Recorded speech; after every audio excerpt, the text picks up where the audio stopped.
আমি ডাক্তার রুবেল। লাগবে না। আমি ম্যাক্সিলোফেশিয়াল সার্জন হিসেবে কর্মরত আছি assistant professor Shaheed Suhrawardy medical college.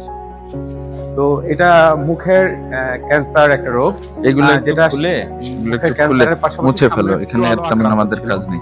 তো আমরা এটা এখানে যেটা করেছি, ক্যান্সারের ওই ক্যান্সার টিস্যুটা এবং চোয়ালটা সহ ফেলে একটা দিয়েছি। টাওয়েল আর ক্লিপ দাও। এখানে যে ডিফেক্টটা তৈরি হয়েছে সেটা আমরা পায়ে থেকে মাংস নিয়ে এবং একটা না আরেকটা প্লেটের দাও, মাধ্যমে খুলে দাও। এটা আমরা রিকনস্ট্রাকশন করে দিয়েছি।